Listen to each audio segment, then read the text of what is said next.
every listener can get value and some takeaways from this concept. He's a better businessman than football player, and he was a great football player. So the best directors and VPs are entrepreneurial in nature. You ask me, what is the definition of an entrepreneur? It's very simple. Problem solver. All right, I am so pleased to be joined by the founder and CEO of everbowl. He's also the founder of WeBuild. He's a serial entrepreneur, author. We'll get into all that and much, much more. Jeff Fenster joins us on the Business of Social podcast. Jeff, thanks so much for making the time, man. We appreciate it. Thank you so much for having me. Honor, privilege, fan of you and your show, and thanks, excited to be here today. Let's dive in. There's so much value I think that you can give the listeners. So I want to hit a few different themes here, and I know it's right up your alley and stuff that you and I both geek out over. So let's dive into it. I want to start with everbowl. So you started this back in 2016, really just based right on your idea of wanting to like go to more healthy and affordable food stores, and there wasn't really. I mean, you're right up the street here in Carlsbad, California, in the San Diego County region, but that was initially the concept, right? Yeah, I mean, it was a mix of being semi-retired and having to refine my purpose because I was driving my wife and kids crazy, and realizing I didn't have to do a business for money. So that wasn't the root cause of starting. So what was I passionate about outside of my family and entrepreneurship and startups and industry? Health and wellness is my passion. I believe that we can solve so many of the world's problems by changing our lifestyle, by moving our body and eating real food, and reversing or preventing 80% of the conditions that plague the average American in the workforce: heart disease, stroke, obesity, cancer, diabetes, hypertension, all these conditions. The science has shown 80% of them are preventable or delayable with lifestyle. And so when you realize that, and you realize that we are killing ourselves in America, and we have this pandemic of obesity and diabetes and all these things, I said, listen, if health and wellness is my passion, I don't have to worry about money. So let's go build a business that can actually affect change and help. How do I help people live an unevolved lifestyle? And that's a word I created and trademarked. I keep saying it, so I should define it, but it means to live actively and eat stuff that's been around forever, unevolved, singular. So I created this word unevolve, and it was, let's do this. Let's figure out what side of the problem do I want to be on? Do I want to help people move their bodies more, or do I want to help people eat better?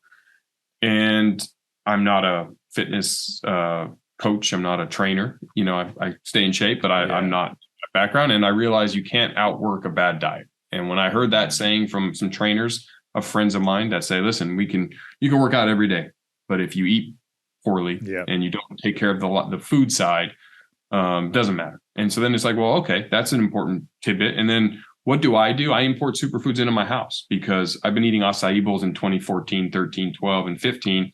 And I was importing them because there was nowhere to get them. And I was realizing that antioxidants and eating quality nutrition, if it's not available for everybody, there was a business opportunity. And the light bulbs just started popping in my head, which was like, hey, you know what? I can do this. Even though I know nothing about restaurants, I can go figure this out. And so my goal with everbowl was to make healthy food affordable, filling, delicious, and accessible, because those are the four excuses the average American makes for making that bad choice. To go into McDonald's, to eating something fried.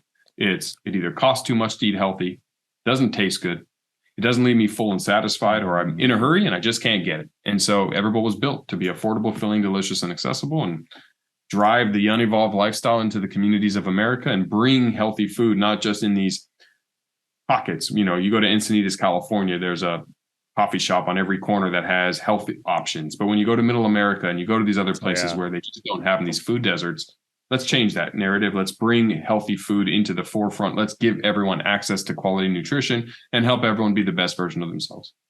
Talking my language, man. I remember in college, going to Carl's Jr., getting a double bacon Western cheeseburger with a Coke and a chocolate shake, and it just wasn't the vibe, I think I watched Food Inc., and that just changed my life forever, which I'm sure you've seen some of those documentaries that kind of change your perspective. But you guys started in 2016. I mean, incredible, massive growth in less than 7 years. I think another really cool part of your story is the Drew Brees connection. I think he's expanding to own over 150 franchises. Talk me through the Drew Brees relationship, especially a San Diego guy as well. So there's a great connection there. Yeah, I mean, I went to law school to be a sports agent, so I have a lot of relationships in the sports and entertainment world. We're similar age and just crossed each other's paths a bunch, and we're quasi friends. And I played basketball with his agent. And so back in 2019, I had all corporate locations, was growing everbowl pretty much predominantly in San Diego, and tried to get involved with Drew, and we just couldn't work out a deal. Yeah. He was still playing in the NFL, so the amount of money that brands had to pay him at that time exceeded what I was going to pay for a local, And that was the original idea, right? Just to get him as like almost an influencer ambassador for the brand. Got it. Yeah, exactly. I mean, I think influencer marketing is critical. Yep. Getting the involved lifestyle and someone who is, he's playing for the New Orleans Saints at the time, but lived in San Diego and had a presence here and was a former Charger and a quarterback. And in the franchise space, having him involved was just going to add a lot of credibility and a lot of eyeballs to what we were trying to accomplish. Yep. We're kind of recruiting some athletes at the time. And so we tried to work a deal out. It just didn't work. I couldn't afford what his manager required, and the economics just didn't make sense. And so we just stayed kind of friends and kept going. And then when COVID hit and I shut down all my stores, I launched a product called Later Bowls. And so because I have Unevolved Products as a company, we import superfoods, we sell them back to the stores. At that time, I had no franchises, so I had all this raw ingredients. And so when COVID made me close down 28 stores on March 18th, 2020, March 19th, I started a Shopify website we called Later Bowls, and we were putting 10 of our bowls in a box and shipping them to customers, frozen, dry ice, bring it to the house. Yep. And making our food available to you. Well, lo and behold, Drew started ordering them, and he started sending me pictures of every morning him making his kids acai bowls, and he was like getting pretty good at it. And we were just joking back and forth, and this was the time he retired. And so once we reopened the stores, he circled back with me and he said, Jeff, I want to really get involved with everbowl. It's part of our lifestyle. We love the food. We love the brand. We love the culture. I like you. I want to get involved. I know we couldn't work a deal out before, but I want to do it differently. I want to be an investor. I want to invest in the corporate. I want to be a franchisee because I know you're franchising now. We had just announced we were franchising, and that's his world. And I want to be a brand ambassador, and I want to do all three so I can be a part of the company from all sides. Now he's speaking my language, because now it's not, let me just pay to have your name, likeness, and image part of the brand. But no, you want to actually write me a check and own a piece of it. You want to buy franchises, and you want me to pay you to be a brand ambassador. So how we worked the deal out was all three. It was the perfect trifecta. Awesome. And he started with 10 stores as a franchisee. He's one of my investors. He's on my board, so I get to have good business conversations with him regularly. He's a brand ambassador, so he'll do stuff to help grow the brand. And then the 10 franchises turned into 50 franchises, turned into 100 franchises, and now he has 150 in 9 states. Stores are opening. They're making him money. He's growing the territory in the Midwest and the South.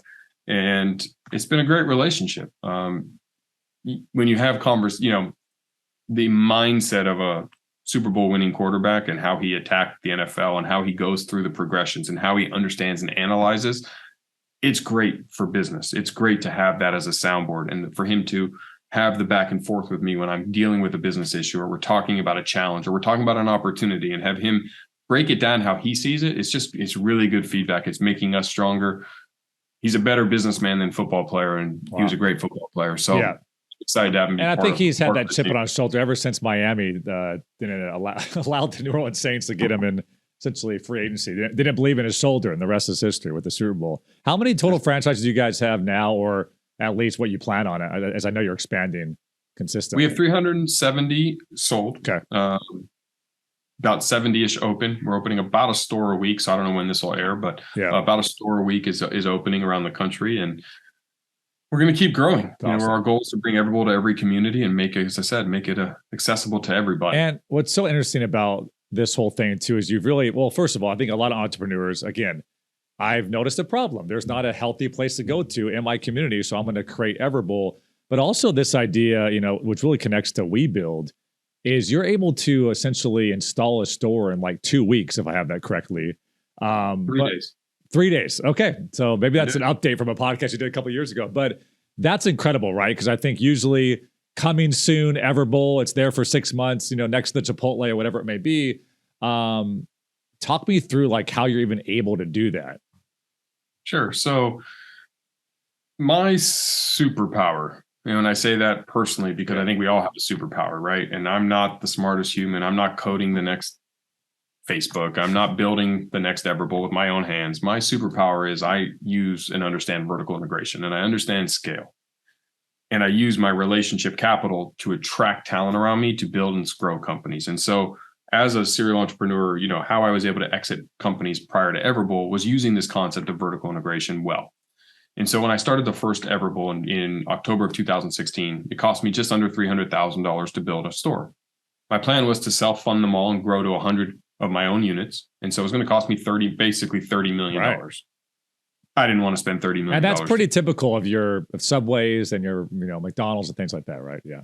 Yeah. I mean, those are more expensive, but like a Jamba Juice or a Tropical Smoothie Cafe, they're all about $250, $280, $290, give or take. And I didn't really want to go spend $30 million to open 100 everbowls and realize why restaurants could be very risky, right? 9 out of 10 restaurants fail is the old saying.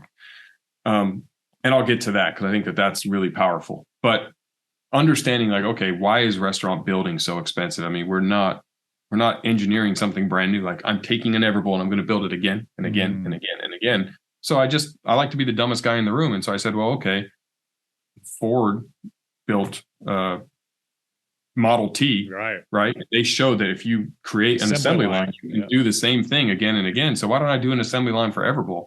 So I started talking to construction companies and no one would do it. No one was like, yeah, you tell me where a location is, I'll build it, but I'm not pre-building 20 of these for you. So you call me when they're ready. Almost like it's almost like creating a bunch of mobile homes, right? Like the same mobile home every single time that's on wheels that you can install. Yeah. Or a good old fashioned suburb where a developer comes in and builds, you know, 3 versions of the same house, different colors, but it's just reverse plan A, plan B, plan C, and go build them again. Yeah. Right? Well, doing that makes each unit cheaper. So I said, well, why don't we start a construction company whose sole purpose is to build everbowls because I'm building 100 of them. So I'm the customer. I don't need to go find customers. I'm the customer. Yeah. I'm going to buy 100 of them from somebody. So I said, well, why not buy them from myself? And so Jake, who built my first everbowl, you know, I went to him and I said, how would you like to be the head of WeBuild? At the time, you know, we came up with the name WeBuild stuff. And we're like, you can run WeBuild. You don't have to worry about sales. You don't have to worry about customers. You don't have to worry about balance sheets and P&Ls. All you have to do is build the everbowl, which you already built for me. And let's make it better each time and see if we can't make it faster and cheaper. And we're going to do that through scale. We're going to do that through learnings. We're going to do that through understanding and buying in bulk and building stuff in bulk. And over time, it went from 280 to 260 to 230 to 190 to 170.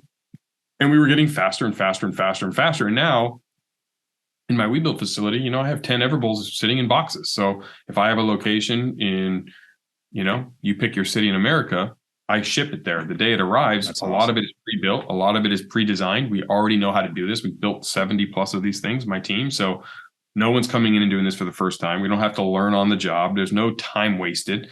Everything is pre-designed, and with technology, we're able to get the floor plan ahead of time. We design it all in 3D and in technology, so I know where every piece of wood is going before it arrives. And so when our team shows up on the ground, we arrive on Monday, we leave on Friday. The store's done. It's IKEA. It's like IKEA, and that was part of the understanding was smarter companies than me. IKEA, like they do furniture in a box. We're doing restaurants in a box. Now you can use better tools than Allen wrenches, though. Hopefully, we do. Yeah, we do. But if we could get to the point where I could fix the whole thing, I promise you, I would. I love that. And then from there, it enabled us to take that WeBuild concept, and now we do third-party clients. Now we have other clients, right? So I was working with Shaquille O'Neal to try to get him to open everbowl. About a year of us going back and forth. Ultimately, it didn't work out because he launched Big Chicken, which is his first of his own brand. So he's always been a franchisee of, you know, gazillion things. I mean, Shaq's involved with everything. I love Shaq. He's the face of every company, and he's got his hands in everything. But this was his first. This is mine. This is the Shaq thing. Big Chicken. I'm going to have franchisees. We're going to open Big Chicken. And so, because he learned about the everbowl process, he came to me and said, Jeff, I'm going to have to pass on everbowl. But I would love to have WeBuild try to build a Big Chicken for us. Right. So I said, well, okay. And we did it. And we did the first one in Vegas, and it worked out really well. And now we have a contract, and we're building Big Chickens around the country. And then from there, it was like, okay, we have something unique. Yeah. So I started working with Drew Brees on his other concepts, Stretch Zone and Walk-Ons and Jimmy John's and these other concepts, and Lash Lounge and Sugaring LA and Capriotti's and Wing Zone and a bunch of other brands that are now looking to say, hey, we're scaling. We're going to go open 50, 100, 200, 300 of these same boxes. You got to automate. Yeah. It's restaurant or retail, it doesn't matter. WeBuild and what we can accomplish for the brand is we can be that supplier that says, we'll go build 20 of these for you, We're going to do it at scale for you. We're going to make the commitment and become your single location source for inventory, for manufacturing of all your furniture elements and all of your design elements. Every store will be the same. We'll install them all. We'll make this turnkey and make it really easy for you. And so it turned into a very big business as a result. And so that was kind of what has allowed us to scale everbowl. And now we're in the new version of WeBuild, where we're now doing this thing where it's called unevolved concepts, where companies that maybe want to start something from scratch come to us, and we'll help value engineer and design it from the forefront to keep costs down and make it scalable, because scale is so important. Yeah. I love that. I'm sure you can relate to this, because what's motivation about your story is you're finding an issue with everbowl, but then when you're making the everbowl, like, there's got to be an easier way to do this. So then WeBuild comes to fruition.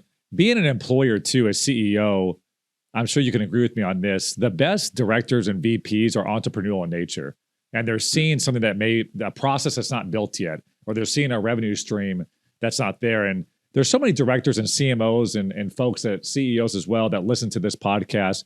Can you walk me throughout your career thus far, what makes those great VPs, directors, when they have that mindset that you've seen?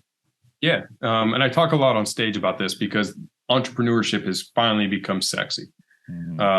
All of a sudden we're glorifying these entrepreneurs and founders, and it's become like, the Gary Vaynerchuk's of the world are rock stars. They have security. Everyone wants their autograph. Mm-hmm. I think it's great, but I think it's dangerous for everyone to think that everyone has to start a company. Entrepreneurs it's a mindset. Yeah. And if you understand what is an entrepreneur at its core, you ask me, what is the definition of an entrepreneur? It's very simple. Problem solver. That's it. And if you can understand how to run a business or a department or be the head of anything, it's, can I solve enough problems and the totality of problems that are in front of me and survive? And my number one job as the leader of a company is to stay in business today.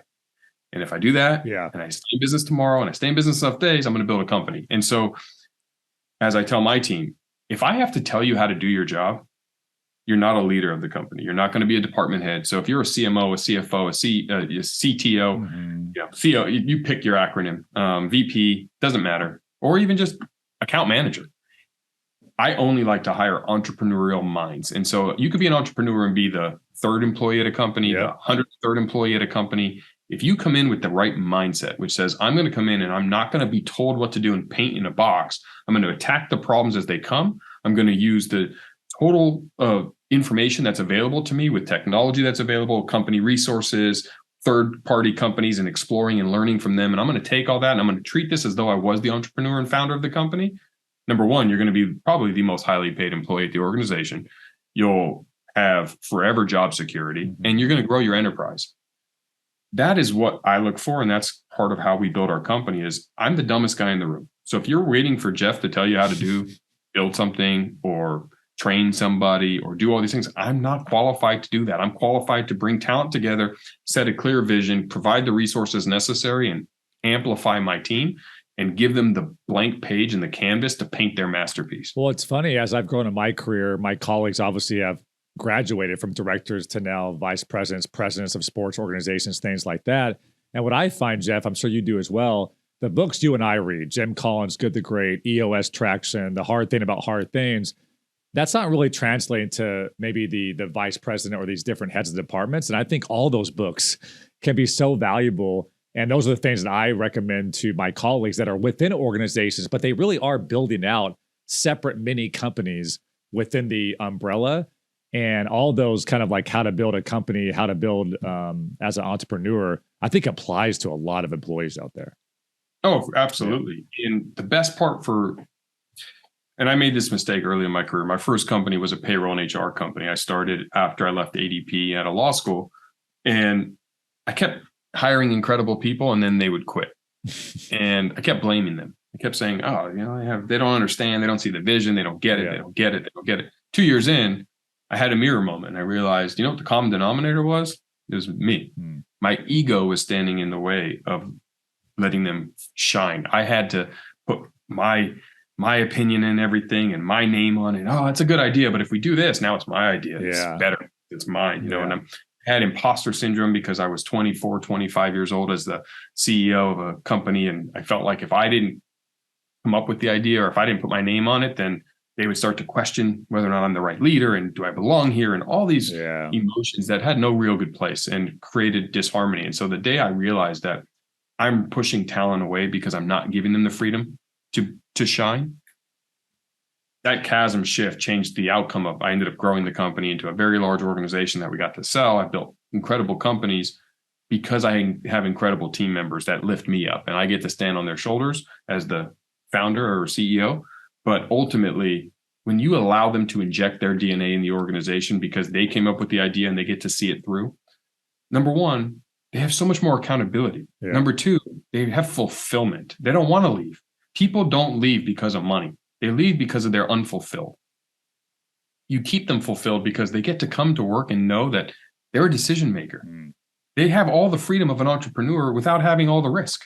They don't have to go and start the company. They don't have to come up with this idea. They don't have to go find the funding and deal with investors and do all the parts of the career that isn't ideal for them. And I know I'm going to segue back to something I alluded to at the beginning when I said, 9 out of 10 restaurants fail.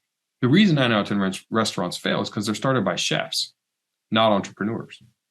And most businesses are started by domain experts. A plumbing company is started by a great plumber. A great electrician starts his own electrical construction company. A great chef starts his own restaurant. A great CPA starts his own CPA practice, or she does. What we fail to realize is business is a different skill set. Running a good business, understanding scale and capital raising and P&Ls and hiring and recruiting and marketing and all those facets, they have nothing to do with the domain expertise of whatever you do. I'm really good at those things.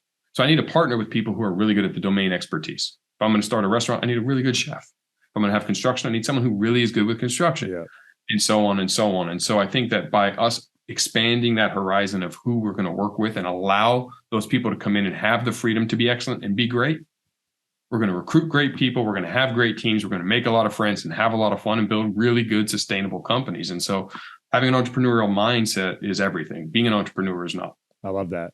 I want to get into like creating a media company for your brand, but I do want to start with, I saw something that you were quoted on recently about you understand the customer exhaustion that is coming into play, especially now, right? Just consumers being advertised to online and the call to action beating people over the head. And this idea of really, it's time to ditch the commercials. What have you done with your brand thus far that has been maybe different from previous brands of how they've approached their customer, and how is that working for you guys? Well, we don't really do commercials. We try to be part of your lifestyle. So as I mentioned, the word unevolve, we really focus on that. And so when you walk in our store, it actually doesn't say everbowl on my shirt. Everbowl's on the back of the shirt. And we're on Team Unevolve. And so if you want to go to one of my competitors, and I don't mean, when I say competitors, I don't mean the real competitor of Everbowl. I do mean someone else who's perceived to be a competitor. The Jamba Juices, the Nectars, the Smoothie Kings, the Pliables, you name a similar concept. They're not competitors to me. They're actually just in the same league, and we're competing and helping to do the same thing. Mm-hmm. If you go to them, I support you.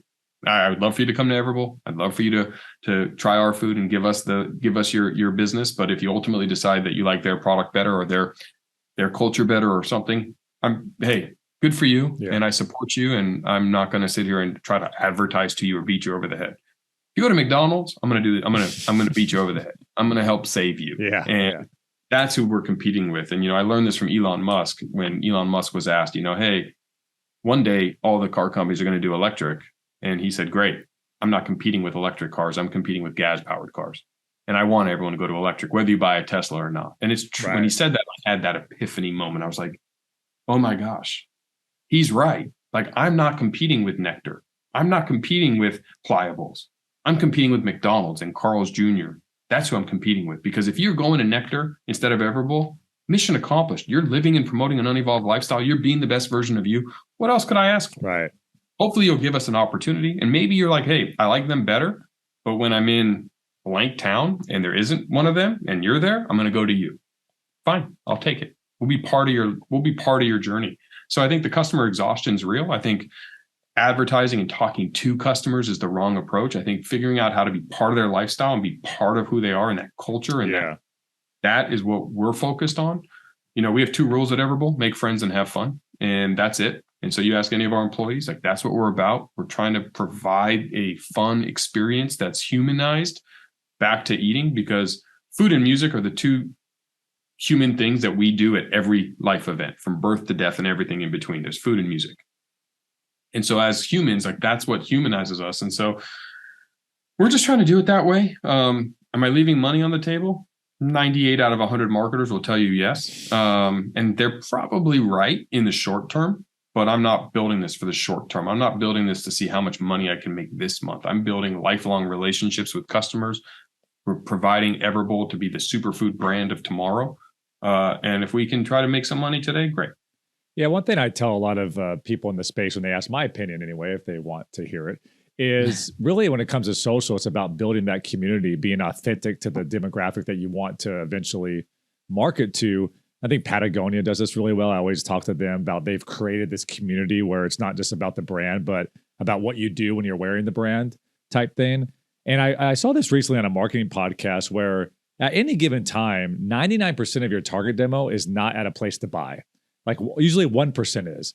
So if you're talking about your brand on a daily basis, 99% of those folks are not going to maybe be walking into an everbowl that day, but that's what it makes more sense. I think when you hear that stat, it makes more sense. Like what you're saying is to build the community, and it'll come eventually.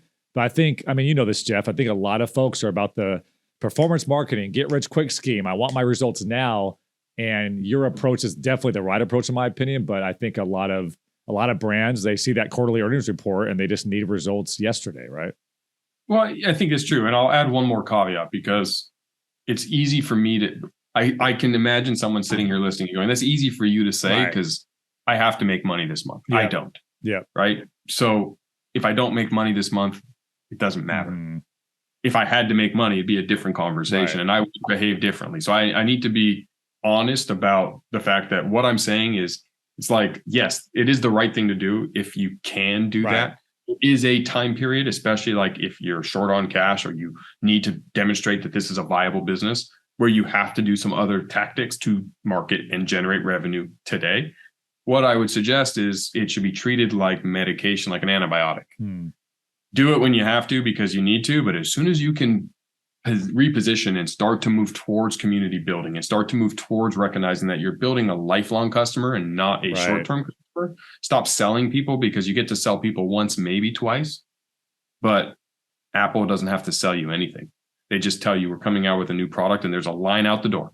Nike does the same thing because they figured out how to create community and lifestyle around what they're doing versus buy my shoes or buy my tech product. And we get this in friendships, right? If I called you every day, Jeff, and say, can you take me to the airport? Can you pick me up from the airport? Can you take me to the airport? At a certain point, you're like, I don't want to hang out with David anymore.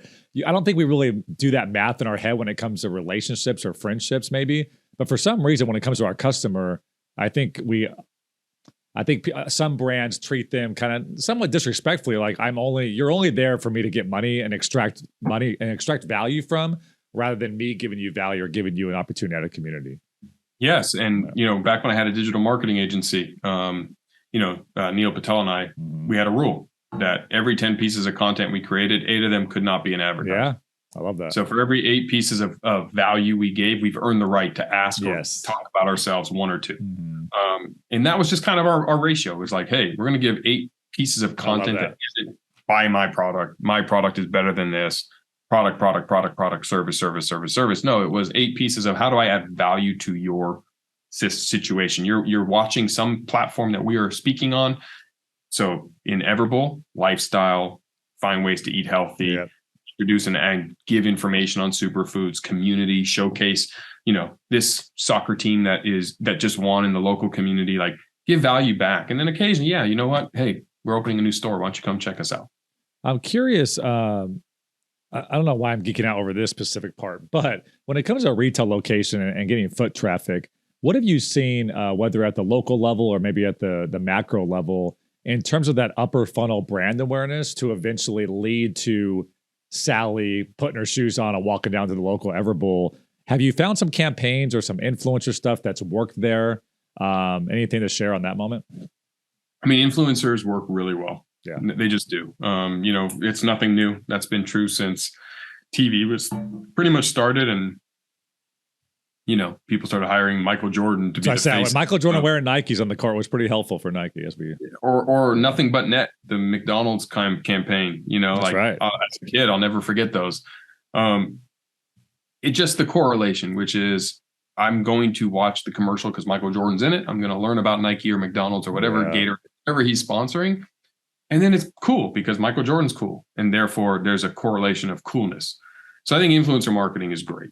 It's expensive. It's become very played out in a lot of fronts. Like, we know it's happening, so it's less valuable, it's less impactful, and it's drowned out to some degree. So as I tell with Drew Brees, you don't see Drew Brees doing everbowl commercials so much as, hey, Drew, when you're in town and you go to everbowl, if you would just capture and share that moment, expose that life moment that you just had, because it's genuine, with your audience. Just make it authentic.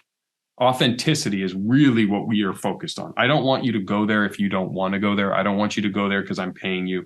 I don't pay you to go. So when you go, share if you will. And you know what? If it's too intimate of a moment or it's time you don't feel like sharing, don't. And don't make it forefront. This is my everbowl. We filmed a piece of content. We haven't published it yet, but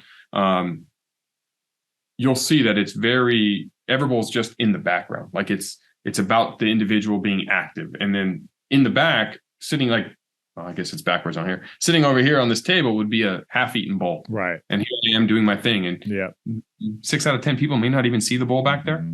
It's kind of just in the background, just kind of there for those who notice it, and those who don't, cool.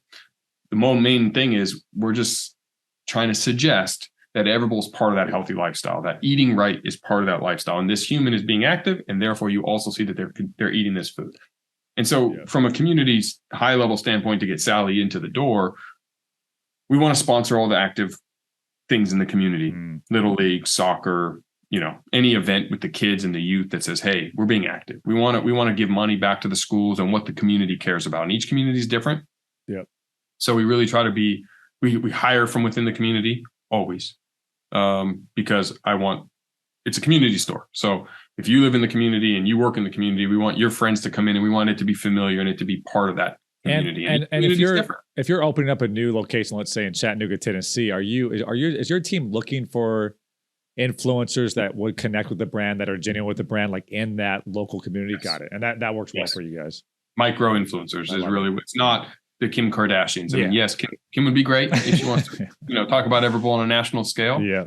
But in Chattanooga, Tennessee, if the head of the PTA wants to bring everbowl into the schools, and the local Little League we sponsor the Little League, and we bring food to all the Little League teams, and all the parents get to come in with their kids and get a free bowl and experience everbowl as part of that lifestyle, that's going to drive Sally way faster than Kim Kardashian. And you mentioned too, I think it speaks to marketing in general, brand over time, sales overnight, which I love by the Jack in the Box team that came on the podcast most recently. But this idea of Drew Brees wasn't initially interested, but because it was delivered to his front doorstep and he started becoming part of his daily life, he's now approaching you saying, I want to be involved. And I think, we could talk about how to, seed product to influencers in the future, but I do think that shows that drip, community building over time really starts to build that relationship, which is marketing in general, right? I want to get into your idea of relationship capital, which I think is a great word. I haven't heard anybody break it down that way. And I think so many people, every listener, can get value and some takeaways from this concept. Talk me through, I know you have a book called Relationship Bank Account, How to Make Friends, Have Fun, and Attract Lifelong Success. But when did it dawn on you, this idea of relationship? Oh, there it is. But when did it dawn on you, this idea of relationship capital, and how every human should take this much more seriously? So officially dawned on me, and I curated it when I got hired by LinkedIn to do a course. Back in 2019, I built my career using relationships. And I say that it sounds very using, but it's that old adage, it's not what you know, it's who you know. And we've said it a million times. Or nepotism, that person got the job because they know so-and-so. Yes, that's all true. It's 100%. Yeah. And when you understand that that's how the world works, it's not what you know, it's who you know. And I can make a phone call to Drew Brees right now and get access to Peyton Manning, right? And someone else can say, how do you get to Peyton Manning? Well, I know Drew Brees. But how do you get to Drew Brees? And so on, right? So better to know the people and have real relationships with them and then earn the right. And so when you start to realize that, what is money, right? Money it's a currency, and we use it to buy things. We use it to get access to things, right? Well, relationships is the same thing. It's all a form of capital. And that's why I call it relationship capital, because when you look at relationships as a true capital or currency, and I've earned the right to call you and say, hey, I'm moving. Can you help me move? Or can you drop me off at the airport?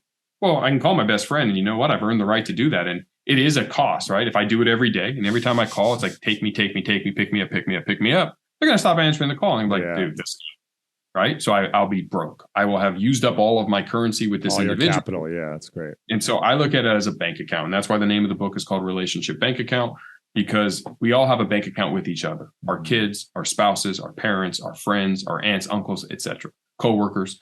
And the more deposits we make, the more times we've led with value and contributed to the betterment of this individual, we have a surplus. We're rich. We have a wealth of currency in our relationship bank account. So then if I call you and say, will you take me to the airport? If all I've done is add and lead with value and help you, you're saying, oh yeah, absolutely, Jeff, I'd be happy to. And it doesn't hurt our relationship, and I don't do it all the time. Right. Constantly making withdrawals, which is using and asking and leveraging and doing disservice. This goes back to the 8 out of 10 model and marketing in general, right? It goes back to you'll find that my concepts, they're not complex, and everything goes back to the same thing. Yeah. And so I did this course because what I was fortunate enough when I was a kid to be around I was around older people when I was young, and I had access to people that are extremely successful today. My first mentor, David Meltzer, is San Diego guy. His mom and my mom were best friends. Nice. He's 15 years older than me, or 14 and a half years older than me. And I got to know him when he was in high school and I was a little kid, and we just had this relationship. Well, I got to intern at all of his companies when I was in middle school and high school and go be around him. And I guess I had the fortune of being mature enough to recognize what I was around and pay attention and absorb and be a sponge and learn. And I learned through that the power of relationships that, David was a king at this, and he didn't coin it as relationship capital back then either. So what he was doing was building his relationship capital, and I was watching him elevate his own career and be successful. And then he was the president of Lee Steinberg Sports Agency, and I went to law school to be a sports agent. So I had a job with Lee Steinberg Sports Agency. And when I got my job at ADP, my first job after law school, when I decided, I had a kid in law school and decided I didn't want to pursue the career, I didn't want to travel, so I got a job, and I needed to sell payroll to business owners. Well, I could smile and dial and cold call, but I called Dave and I said, Dave, I just got this job. I need to make some money. I owe 6 figures in law school loans. I have a kid. I'm getting married. Can you help me meet business owners? And he said, come to my office. And I did. And he said, where's your territory? And I told him, and he said, okay, I know these 12 people. And he made warm introductions to those 12 people, and I closed 9 of them. Wow. My second week on commission, I closed 9 deals, which the average rep closes maybe 1 a week. Yeah. So to close 9 that early, I was ADM, or associate district manager of the month. And I got recognition. And I was like, well, that was a lot easier than cold calling. It's the instant credibility by getting the warm intro, right? But also my relationship with Dave earned me the right. Right. You had that withdrawal ability. Exactly. So from there, I just started to better understand the power of relationship capital and the power of recognizing what this does. And so I started to really say, I want to work smarter, not harder. And that old adage. And so I really said, how do I work smarter in life is let's make friends with more people. The more people I know, the more opportunities I have to make a withdrawal if I need one. But the way you build it is by making deposits. So be a good human, help a lot of people, add value to their life, do good, be friendly, be nice. And guess what? We all want to be rich. Well, what does rich mean? It means you have money in the bank. So you can't spend it all. If you spend it all, you're broke. So accumulate cash. I want to accumulate relationships. And so relationship bank account is how I've done that very systematically over the years. I teach in a way that is very informed. It's informational, but it's very easy to grasp. And for your audience, if anyone listening, if you want a little taste of it for free, you can text the word Jeff to 33777. And I have a free Network to Millions playbook, which teaches how I got to meet Drew Brees and Shaq and all these people. It's totally free. You can have access to it. The book's available on Amazon. It's like $8. If you can't afford it, I'll send you one for free. Also, I don't care about the money. But I do hope that it helps a lot of people start to realize how to nurture and grow your relationship capital, because that is the secret to a ton of success. Yeah, one concept too that I've always talked about is I think so many humans have these self-limiting beliefs. I remember when essentially the epiphany to start my company, which I think I shared with you when we met, was I just reached out to Kobe Bryant, like, hey, can I make content for you? And he's like, yeah, you can. And I think it's so insane for so many people to even think like, wow, how'd you even think he would say yes? Well, yeah, with that mindset. And I like what you said. And the reason I bring that story up is you've been quoted by saying it's not ingrained in the masculine culture to be humble and vulnerable and ask for help. And I think folks like you and I that are so curious and just want to like, learn. And a guy like Kobe was also very curious in all different facets of life. But can you speak a little bit about that? Because it seems like through your career too, and this is where I think so many listeners can get some value, is that ability just to ask, like, can I pick your brain? Can you teach me about this? Can I shadow you on that? Because I think that's super helpful. So a lot of people fail to do it because they don't think they have anything to contribute. And what do successful, busy humans need? Time. It's what we don't have. So if somebody called me tomorrow and said, Jeff, can I take you to lunch and pick your brain? The truth is I don't have time. Yeah. I don't have time to go to lunch, and no offense, I don't need you to buy me lunch. Now, if you said, can I come to your office and intern for you and help out? And all I ask in return is I want some one-on-one time so I can learn every day, all day. Come on. We got plenty of work here to do. Yeah. And we need as many bodies and great minds and great people who are willing to contribute time. So if you don't have resources to pay for access, right? You can pay for access. You can call a lot of Gary Vaynerchuk. I can go call Gary and probably say, hey, I'll write you a check for $2 million. Will you come to my office and spend a couple of days with me? Yeah. He probably would do it. Yeah. I can call someone else who's not as expensive as Gary and it won't cost me $2 million and I can pay for access. But if you're listening to this and you don't have the resources to pay and you don't have the ability to hire a coach or hire a mentor and you want access, be a sponge and donate your time. That's what I did with Dave Meltzer. He had his company when I was in high school called Corporate Connections, where he would fly in these C-level executives and they'd meet in these little round tables. I was 15. I had no value to add whatsoever except my time. So I said, Dave, I'll come and I'll be a gopher. I'll go get them coffee and water and I'll be a greeter and I'll do whatever, nonsense errand you need done. I will do it because what I want is I want to be around them. I want to learn. I want to see what successful C-level executives in America are doing. And so he said, sure, come on. Who's going to turn down free help? And so I donated my time. And so I think that being curious and asking questions and getting around the people who are where you want to be, or like you did with Kobe Bryant. Right. Like, most people don't. This is probably not the best analogy today, but it's pretty boy and pretty girl syndrome.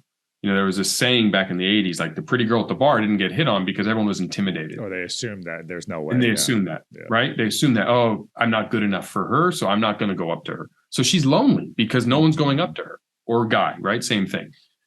It's true in business too, right? Which is, I get asked for, at this point, now I get, hey, can I pick your brain? I get that a lot. What I don't get a lot of is, can I come donate my time?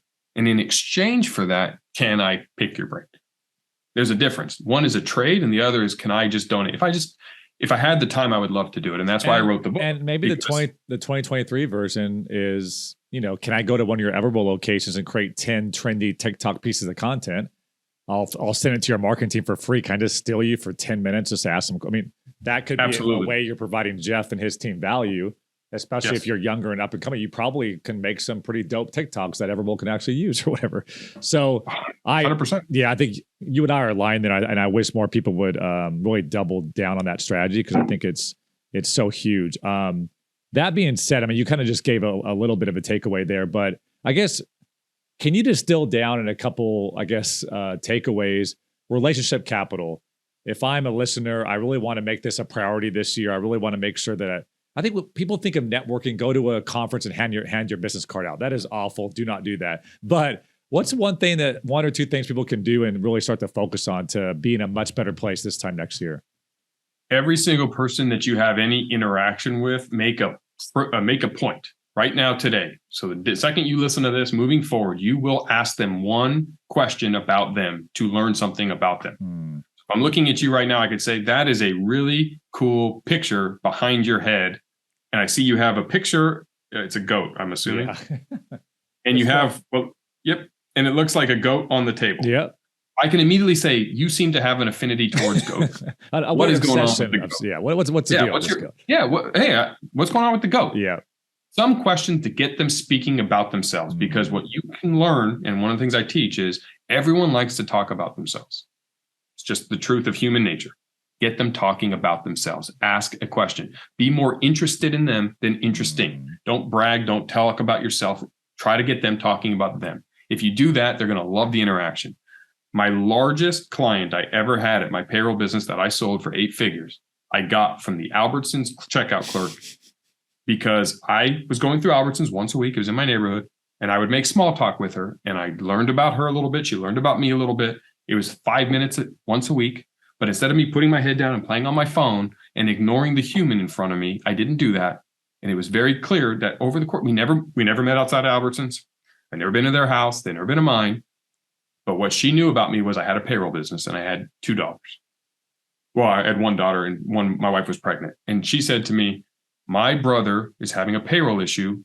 Do you mind if I give him your number? When she asked me that, I thought I was doing her a favor. I thought I was like, yeah, I'm going to help this individual. I don't know him. I'm going to make no money, but I'm going to say yes because I'm going to lead with value.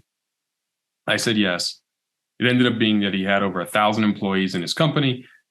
He loved my business. He loved the fact that I was helping him, and he switched to my company, and it was a 6-figure a year contract, and it was my first major client. And that was a huge light bulb for me, which realized everybody is somebody's brother, sister, cousin, aunt, uncle, best friend. So if I want to get to LeBron James today, I can call LeBron. Probably not going to get through. I can call Maverick Carter. Probably not going to get through. But if I make good friends with his wife, I'm going to be at his dinner table on Thanksgiving. And if I make friends with his wife's sister, I'm going to have access to him, and so on. I think what hangs people up is they think, okay, the second I make a decision I want to invest in relationships, I'm immediately being disingenuous because I'm trying to get better at this. I'm trying to network. I'm trying to potentially have this result into something of value for me in the future. But what I can tell you, I'm sure you can back me up here, is whenever I came up with this concept too, or like read it and started to apply it, you start to hack your brain in a way where it's not conscious anymore. Like maybe the first couple months, you're like, okay, ask a question, act more interested than be interesting, try to give someone value.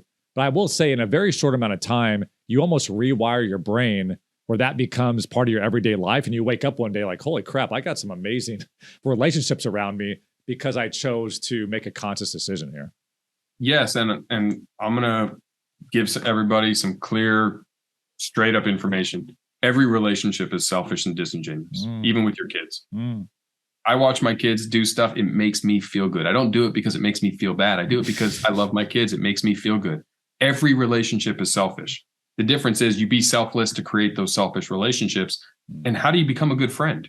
Everyone loves having a good friend. Why? Because it makes us feel good. It's selfish. It is disingenuous. It's not meant to, very few of us are doing everything without the good feelings that come with it, right? Yeah. So all I'm saying is make more of those instead of realizing that, what's in it for me. I don't know what's in it for me with 99% of the people I make friends with. And I don't care because guess what? I only need one of them to one day help me in the future to make my whole company different. Yeah. And I'm not saying I'm only doing it for the hope that happens. I'm simply saying life's better. There's 8 billion people on the planet. I tell this to my daughter. She's graduating high school next week.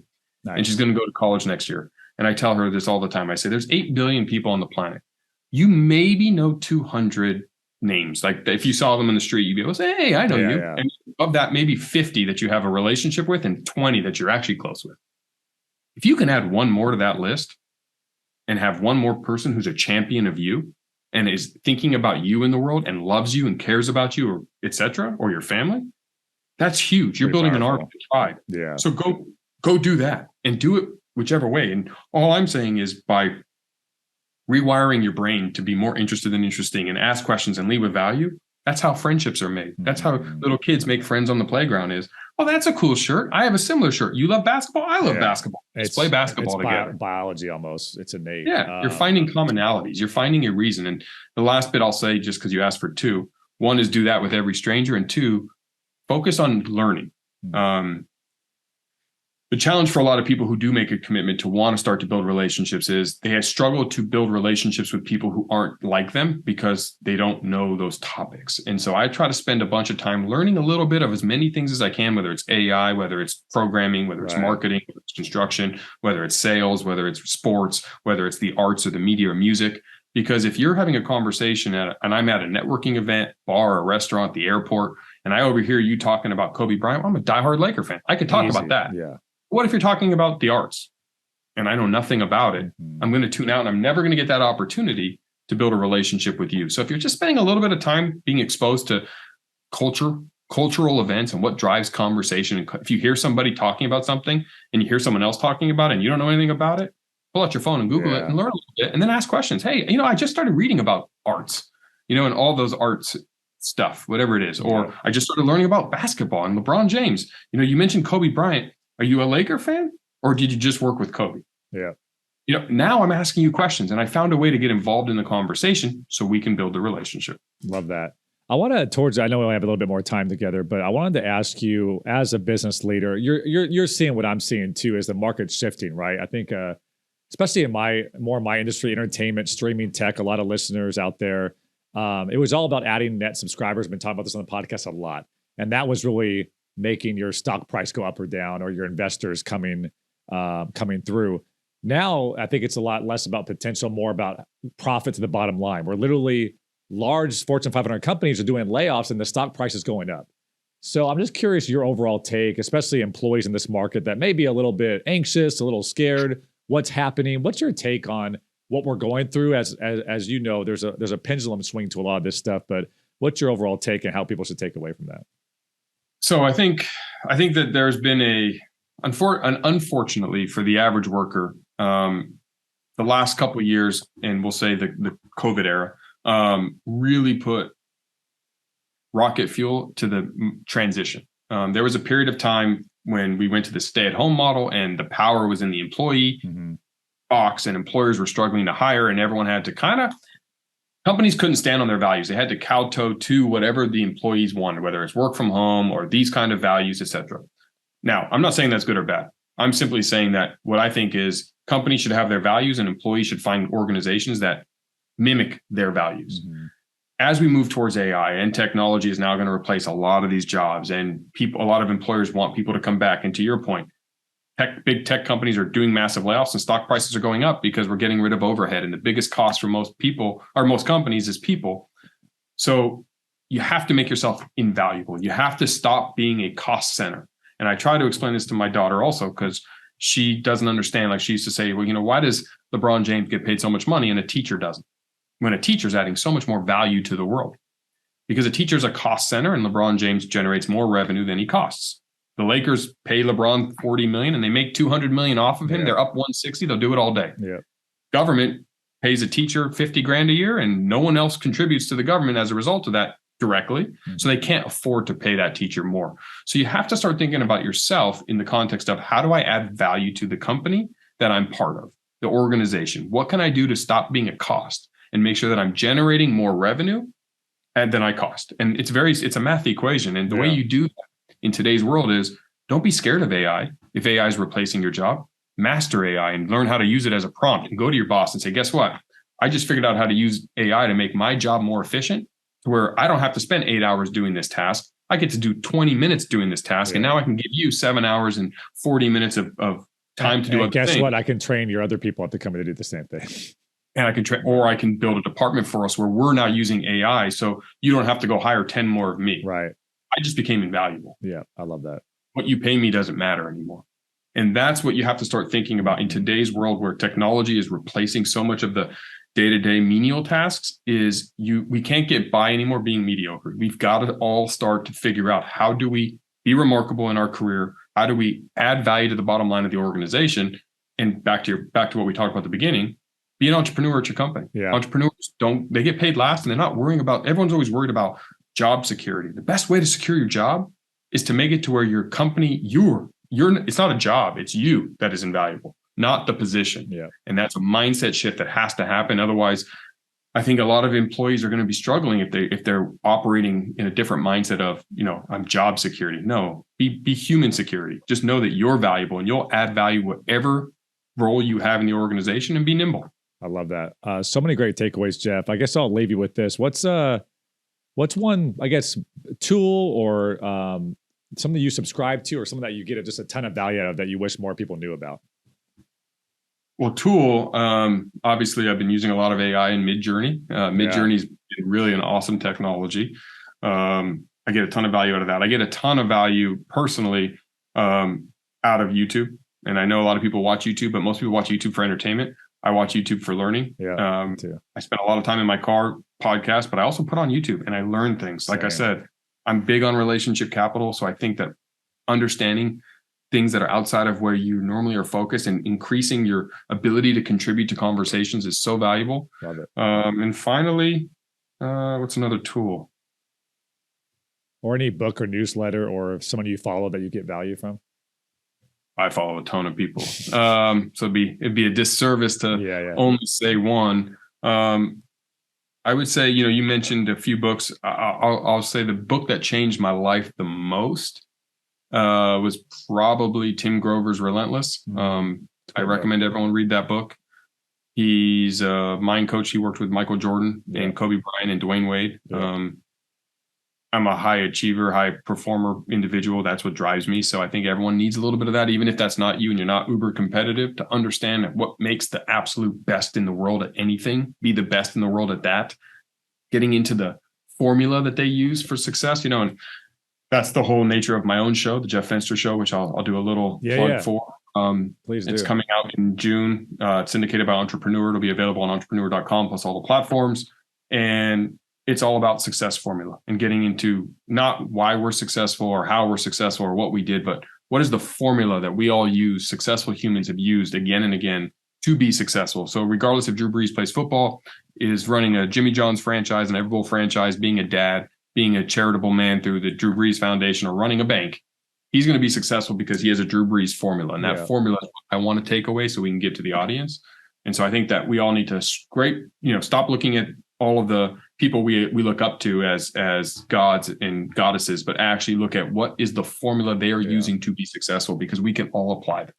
How do you deconstruct that formula? I love it. Looking forward to the show once it launches on Entrepreneur, and obviously the book. And you'll be on it. Fun things you're doing. Yeah, I'm looking forward to it, man. And your awesome new studio here in San Diego. So, hey, man, thank you so much. Like I said, so many amazing listeners listen to this podcast, and I thought there was, although we may be both CEOs or entrepreneurs, like so many takeaways I think the average employee, director, vice president can take away from this episode. So thank you so much for providing so much value, man. We appreciate it. Well, thanks for having me. Great to be part of your show. As again, I'm a fan of it, and anything I can do to help you, I'm always available, and appreciate the time today. Thanks so much, Jeff. We appreciate you. Thanks, man. All right, there it was, Jeff Fenster on the Business Social podcast. So much value there. And I think, him being an author, him starting multiple companies, his idea of relationship capital, starting with David Meltzer, understanding that he was in law school and kind of, hitting the phones at ADP. I think he really provided so much value to hopefully you all as listeners, as employees, as directors and vice presidents of divisions and departments, especially in this current market. And also what he's looking at from the top down when it comes to building a community, something we talk about so much on this show. So many times you guys have heard me time and time again about building that genuine, authentic community with your follower base, not taking more than what you're giving in terms of value. I love the 8 out of 10 concept when it comes to personal, professional, customer relationships. I think that's brilliant. And I think we should all audit and check ourselves. I guarantee you, Katie, if you go to the top 500 Fortune 500 brands, you look at their Instagram account and you count the last 10 posts, I guarantee you 8 of 10 are not value for the customer. I'd probably say 8 of the 10 are more self-fulfilling call to action, buy something, which is what you don't want to do when you're building that long-term value. So, Katie, I mean, from your side of the fence, I don't know if you had any main takeaways, but I thought just that could add a lot of value to a lot of different people. You know what I really loved about this podcast is that it was one of the times our guest is able to give advice that is universally useful across whatever business you work in, interpersonal relationships. Yeah. I mean, that is something that you can take and make sure you are staying connected to family and friends Yeah. by putting relationship bank as a priority in your life. I love that. So I love that. Yeah, it's great. Like I said, wherever you are in your life, whatever you're trying to focus on, I think there is, I'm sure, some takeaways that you can take away from that. Takeaways to take away. I don't know if that's a right sentence, but we're gonna roll with it. All right. So thank you so much once again to Jeff Fenster. You can check out his book on Amazon. I think it's on Audible as well. He even offered to our listeners that text code, or just email him if you want a free copy, if that's what you want to do. So just giving a lot of value to you guys on this show and much, much more. So thanks again to Jeff, the founder and CEO of everbowl. And thank you for listening to yet another edition of the Business of Social podcast. My name is David Brickley, and it's all been powered by STN Digital.